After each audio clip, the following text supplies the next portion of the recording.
Hi guys, and welcome back to the Blues Focus channel for yet another opposition view video. Today I'm joined by Oliver Howarth, or do you prefer Ollie?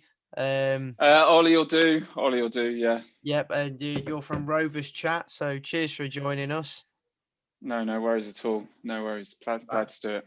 Yeah, absolute pleasure having you on, mate. We didn't have one out last week for the Cardiff game. It's the only one I haven't been able to get a guest for because Cardiff just don't have any influencers, unfortunately. Um, but I'm glad anyway because we lost 4-0. So the less said, the better.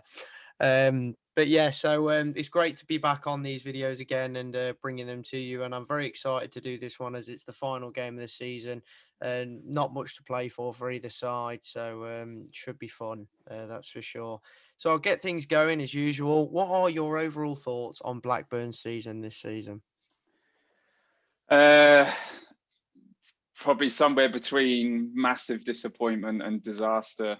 I think it's yeah. I mean, it's no secret if you look at the form table since we played end of January, we beat you 2-0, and there was having had a bit of a ropey December.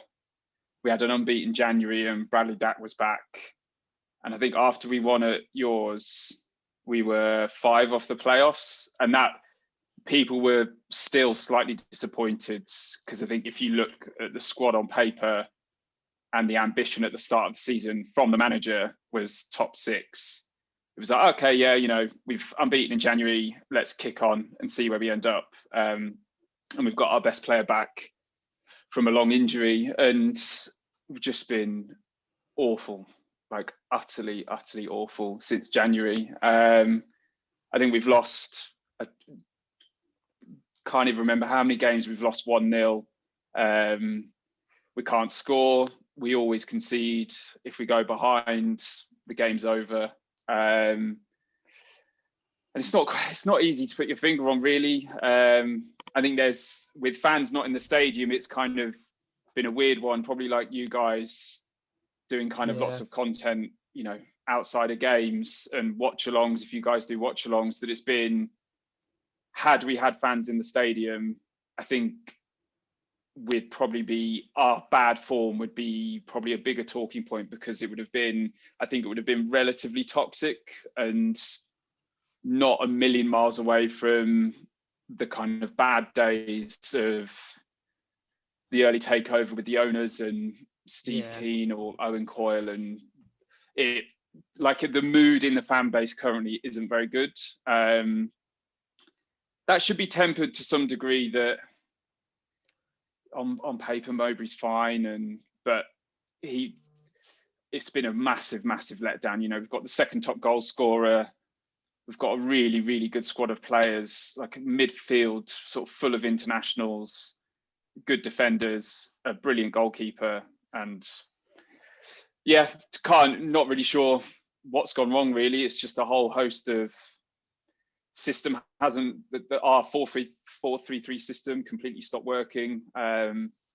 Teams at the top, teams at the bottom completely shut us down. And despite Adam Armstrong being Adam Armstrong, really struggled for goals and just really frail. As soon as we go behind in a game, like if you score at the weekend 1-0, doesn't matter that it's at Ewood Park. That's it. It'll be done. It's happened so many times this season. We go behind and the game is lost, and that's happened with the top sides, but it's also happened with, we went to Wycombe. Yeah, no disrespect to Wycombe, who are relegated, but they went 1-0 up, and you could see like Ainsworth and the coaching staff. This was only a few weeks ago. Basically, like the game's won, like 1-0, half an hour to go, the game's won, and we offer nothing. So, yeah, really disappointed. I think probably a bit like you guys. Once you were safe, people just want the season over. I know we're here to talk about the game, but people just want it done. I think everyone wants a bit of a summer break, see what happens with players over the summer, and start again next season. I think, yeah, a season to forget, sadly, that looked very promising in like sort of September, looked really good. November looked really good. January looking quite good, and then back end of the season's been a disaster, really. Yeah, it's an interesting one, really, because I mean, Blackburn obviously were at the start of the season, you were dark horses for playoffs. And that squad on paper it's Yeah. promising, especially with players like Armstrong and Dak. Obviously, you've been without Dak for the first half of the season, but you thought with him coming back in, it would revitalise you a bit, and that was the way it obviously looked when you played us. But it's just not quite panned out that way. Um, it's a weird one, really. I suppose my question for you, still on that sort of topic, would be: do you feel like a managerial change is needed, or do you think new recruits and a change of system will be better? What do you personally think would fix that Blackburn side? We're in a bit of a, I guess we're unfamiliar territory in recent history, because we've had a period of stability. So Mowbray came in, finished off Coyle's terrible season that, ultimately we were relegated to League One. But then we've had 4 seasons of, a promotion back from League One, and a lot of stability and kind of year-on-year progression up until this season, up until January this season. And it's been interesting how quickly that goodwill towards him's eroded. I was sort of quite late within the fan base to be like, oh, I think he needs to go. But what's different is we've often been in a position where we're changing managers who then bring in a whole backroom team and bring in their own ideas and shake up the squad. But we're now, if you look at our Category A academy and what's been built around the kind of hierarchy and structure of the club now, is a system like our under-23s, that 4-3-3 system, possession-based football, the development of the academy, the development of the under-23s, the players we've been bringing in for the first team works to a system. So I think he needs to go, because I just think it needs a bit of freshness, because he looks like he's run out of ideas and he just looks a bit jaded after games. But you're bringing in someone probably a bit like a Watford or a Brighton or a Swansea. The manager needs to come in and work with the hierarchy and system that's there. Yeah. So I don't have any names that I would give you, because I don't think we would know the name of our next manager. I don't know who it would be, but it's somebody that needs to come in and work within that system. It's not going to be like you bring in an Allardyce type who says, right, I need my whole coaching backroom team and I need these players at the next transfer window. We do need a change, but I don't know.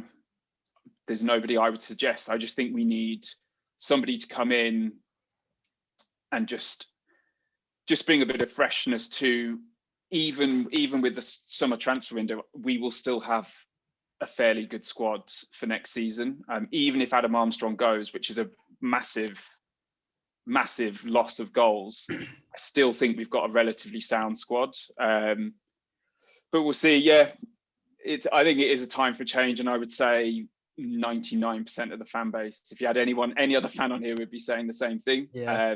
Who that should be, I don't know. But not, some of the names that get bandied about, it's not going to be, some of the names that people think it could be, it's not going to be. I hear Aitor Garank is available. Yeah. People first of all said, Eddie Howe, and it's just like, no chance. Those it's are dream picks, really. Yeah, it's not going to be. You've got to be realistic. We don't have a lot of money. Yeah. Either. So, yeah, we'll see. But I think what is going to happen is I think he will be the manager next season. So, despite most of us wanting a change, I think he will take us into next season. Yeah, the noises coming out of the club are he's here next season. So I guess we'll see what I guess we'll see what happens, I think. 100%. Yeah, I think that's from what the way I look at it, I do think he'll probably stay. But I think if things don't work out early on in the season, next season, you Yeah. could see him leave.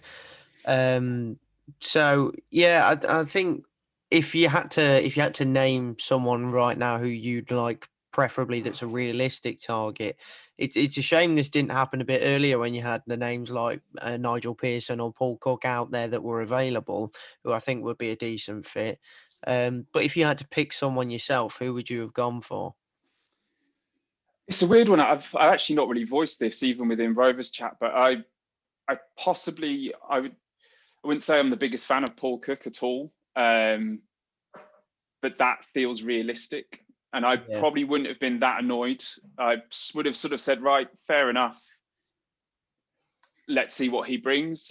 He's certainly tactically had the better of us with his Wigan side a lot more often than not. But probably maybe Jokanovic. But again, I'm not sure whether that's overly aspirational it's or an not. But expensive option, that's for sure. it is an expensive option. That would be a realistic option would have been somebody like Paul Cook, but yeah, the aspirational one would have been someone like Jokanovic. But again, yeah, I don't think it's going to happen, and I think you're exactly right. What we've talked about a lot on our channel is people think the change should have happened now. When you've lost, I think we'd gone 1 win in 15, which is beyond relegation form. Mental. If you Yeah. map it over a season, if fans are in the stadium, a number of fans are in the stadiums come August, and we, Don't start first couple turning of up. games, first couple of games, 1-0 down, huff and puff, as Mowbray will always say, don't take our chances and lose. It's going to be, the pressure's going to be enormous. Like it's straight off, and you've wasted a summer sort of planning for working with him, and it's his positions become untenable before the first month of the season's gone through. So yeah, hopefully that's not going to be nice. I think as a fan base that's had, probably a bit like you guys, difficult things to kind of deal with as a fan base over the kind of not too distant past. That it's hard, it's a fan base that it's very easy to kind of open those old wounds, and it's you can understand it. But yeah, it's just not. You don't want the club to go into that space again. Having had that stable 4 years, despite this year being a bit disappointing, it's been quite nice to have to sort of go, oh, things are all okay. Like behind the scenes with the owners now, it's all good. Got young players coming through, good relationships with Premier League clubs for loans. We're progressing year on year. The manager's nice. He's very honest. You can see the style of play evolving, and it's just a real shame that you just sort of hoped that would carry on, and we might threaten to make the top 6, but I cannot see him leading us to sort of a top 10 or better next season. It just doesn't seem like it will bear out that way. So I guess we'll see. Happy to be proved wrong, but I think we'll just have to see, I think. Yeah, definitely. It does seem like you're a bit stuck at the moment. So, but if we kind of you just seem stuck in a spot that you don't know which direction you'll go when that kind of rot changes. But you've got more than enough quality in that squad to be higher up in the table. But that does bring me on to my next question. If there's any player, a particular player that we should look out for on Saturday, who would it be in your opinion? It sounds, there's been only a little bit of early team news, but it sounds as if there's going to be a bit of a shake-up with some of the youngsters starting. But how? Probably the one that probably is going to start is Tyree Stolen, who has sort of been a little bit in and out of the side and more as a sub. But we got him on a free to kind of bring into the academy in the summer, and then he ended up doing so well early in the season that he got a few games. But hopefully he starts, and he's really, really, very diminutive little player, but yeah, a lot of speeds, a lot of trickery on the ball, very direct, like running at defenders. I think we've all wanted to see him play a lot more from an attacking point of view. So I think if he's starting, which he probably will be, yeah, you keep an eye out on him. Adam Armstrong, obviously, I think he's, yeah, kind of the head says he's probably going. I think, yeah, it's definitely likely that he's going to go to the Premier League in the summer, but I think he's only second to Ivan Toney this season. I think he hit 25 now for the season. Yeah, very good goal scorer, very quick. Yeah, if you're leaving space in behind or we're getting the ball to him in and around the box, he's pretty deadly. Probably the only other one just in midfield that if he's mixing things up, I think Lewis Holtby's gone back. He's left the club early. Beat Jacob Davenport, who he signed from Man City, had lots of injuries. I think he actually played in the reverse fixture actually. Yeah. But yeah, he's I think there's big things for him next season. I think him and Lewis Travis, I think, may form the kind of basis of our midfield next season. Probably my favourite player, Joe Rothwell, as well. He'll probably be playing in a number 10 role at the weekend. And he's one of our best players. I think his technical ability and speed running with the ball, and he just glides, he just drifts past sort of 3, 4, 5 players without really nonchalantly, and he's very impressive to watch when he's on song. But yeah, no, we've got a lot of good players. We just don't seem to put in too many kind of good 90-minute performances. But yeah, probably those guys I think I'd look out for. There may end up being a couple of academy players that either on the bench or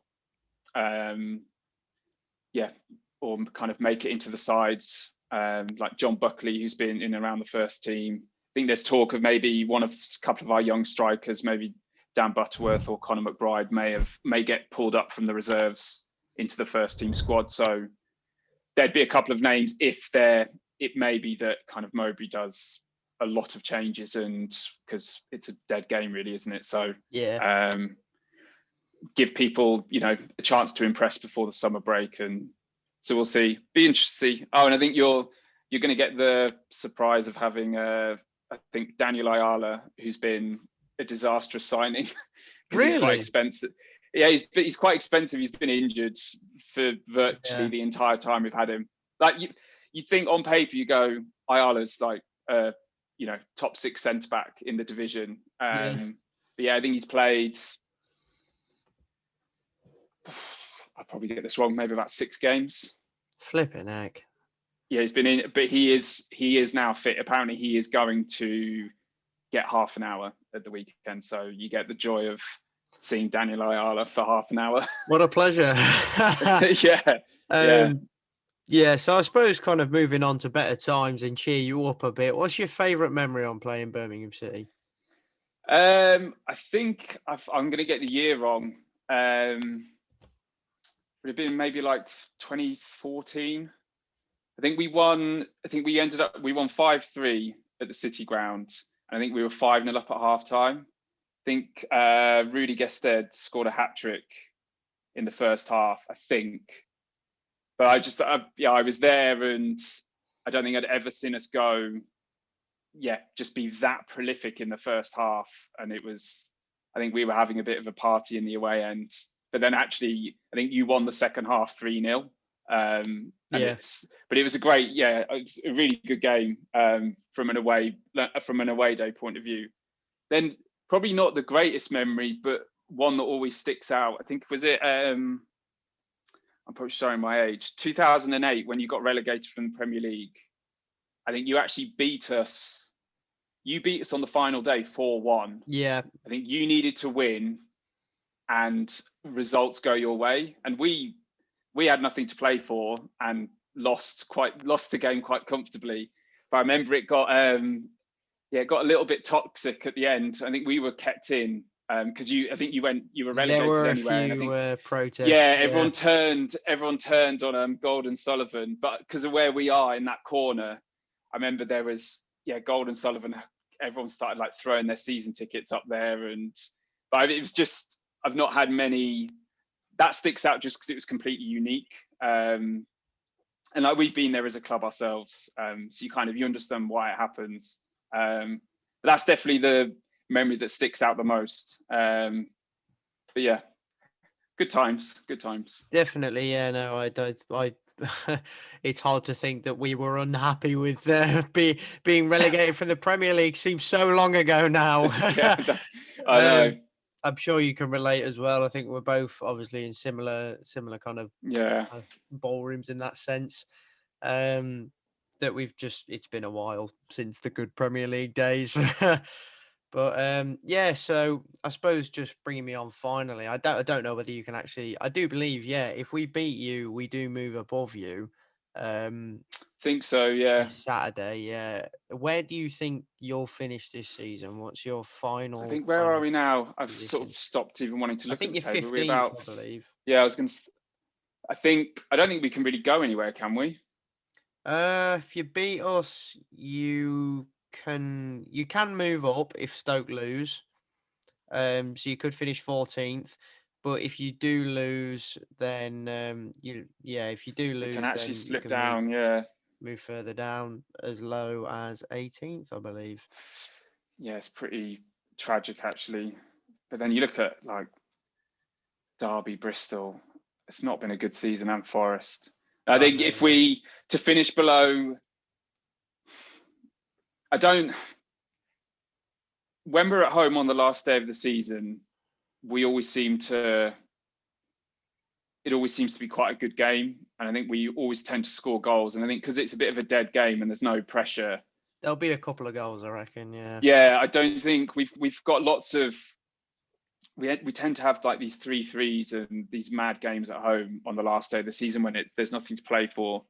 So I think I don't think we'll lose. So we're probably just going to stay 15th, I suspect, looking at things. I mean, the fact we're already finishing below Luton, if we ended up finishing below Coventry as well, again, they've just done, it's more credit to them, like what they've managed to achieve this season. It's got nothing, just no disrespect to them in the slightest. It's just, you look at ourselves and go, how on earth have we finished there this season? With the squad you have, I know, it's mad. Like below Luton, like fair play. I mean, well, they're 62 points. Oh no, it's crazy. Yeah, it's their highest finish in 15 years. Fair play. We actually have struggled. We struggled to beat them actually since they've been in the league. So they took 4 points from us this season. So there you are. No, I think we'll probably end up even with the win. I'm not sure who have Stoke got at the weekend. That's a good question. They'll probably get a point, won't they? I think I've got it here. Bournemouth away. That's a tough one. But Bournemouth did just lose to Wickham, so I mean. But they've got nothing. They're in the playoffs, aren't they? Yeah. So no injuries. They'll just, they could take it easy, play the reserves and take it easy and wait for the playoffs. True. So. We'll see. Yeah. Well, I think we'll probably. Don't know, actually, you could end up. I reckon we'll both stay about where we are, 15th and 18th. Yeah, I think if it's a draw, there's the part. I think we could nick 17th if we drew something like that. Both disappointed. Yeah, both disappointed. Very disappointed. I suppose. Bring me on to my next question. What are your thoughts on Birmingham's season this season? I know because you've changed. Because Bowyer came in. When did Bowyer come in? Probably like 2 months ago now. A month ago, maybe. I've always, because it's from afar. You've always just Birmingham are always. You seem to sort of go from one crisis to the next a little bit. Without, obviously, I don't follow the club that closely. But I think Bowyer's probably a good appointment. I think you've spent quite a long time flirting with relegation this season. We always do. Same old. No, I don't know. They're one of those teams that actually, apart from the 2-0 this season, I don't think our recent record hasn't been brilliant in the last, I think, the couple of seasons previous. I think we draws and losses. That again, I sort of expected the bottom three. I didn't think you'd get relegated because I think early on, you sort of assumed it'll be Wickham, Coventry, possibly Luton, possibly Rotherham, and then actually it's kind of settled on, and obviously Wednesday with their points deduction. But no, I don't know. Birmingham, I would sort of look as if it's like a team that it sort of always seems to be kind of transitioning, and Birmingham are Birmingham, really. That's the best way to put it. And you seem to have, like, you've had good players kind of, you seem to lose as soon as you've got a very good player, they quite quickly go, which would be frustrating, I think, if you're It seems to be the only way we make money these days, so we are in a lot of debt, so it doesn't surprise me too much. But you've had some really good players come through and then go. Obviously Jude being the main one. Yeah, I really like the look of him, actually. Since seeing a couple of Champions League games, and when he came on for England, you think, it surprised me that, like, Shea Adams took as long as he did to start scoring for Southampton. Yeah, he wasn't scoring, but it was like, he's a fantastic player. He will start. The goals will come eventually. And like, yeah, I think. And you've still got Jukovic, haven't you? Yeah, we do. I do. Yeah, I do like him as the sort of target strikers go in the Championship. I always think he's a pretty good one. He's a handful. Yeah. And Juki's been, especially of late, he's been fantastic. Bowyer's completely revitalised him. He did rest him against Cardiff, though, which I think is fair. I wouldn't be surprised if he didn't start against Blackburn, or if he didn't make an appearance at all, to be honest, because it doesn't mean anything. It's just to showcase the kids, really, on Saturday. So yeah, but that does bring me on nicely to the topic of Saturday. Just to wrap things up, what is your final score prediction, mate? I think, annoyingly, I reckon Mowbray will manage to end the season on a win, to give some false sense of next season. Here's to next season. Yeah, there'll be goals, I think, because I think I'll go 3-2. I was going to say 3-2. Yeah, I think there'll be goals, and we'll go 3-2. Yeah, 3-2. I think we'll win. Annoyingly, I think we'll win. Yeah, I'm going to try. And then there'll all be lots of talk of, and Armstrong will probably grab another couple to just add a couple more mil to his pending transfer away from the club. So yeah. 100%. Yeah, no, I'm gonna agree with you on the scoreline, but the winner, I'm gonna be positive and say Blues on the end of a 3-2, which never happens. So we'll see. At least either way, look for an entertaining game either way. Exactly. Yeah, definitely. But thank you for joining me, mate. It's been an absolute pleasure having you on the channel. No, not at all. Not at all. Yeah, it's been great. So everyone, thanks for joining us as always. But go check out Rovers Chat if you haven't already, especially if you're a Blackburn fan. But I'm sure you already will have. I know you got a podcast and stuff going on over there. I think it's the 1875 podcast you've got. Yeah. And and then there's lots of content on YouTube, kind of pre-watch-alongs, post-match, stat shows, interviews with former players. We've been some really good work. I just kind of panel the podcast and kind of post-match reviews, but yeah, some of the other guys who do a huge amount of work. I think it's been a good year for the channel. For sure. That's great to hear. Yeah, and I'll leave all the links down below so everyone can check that out. And if you're feeling extra nice, go check out the Patreon link down there as well if you fancy it. But thanks for joining us as always, everyone, and we'll see you in the next one. Keep right on.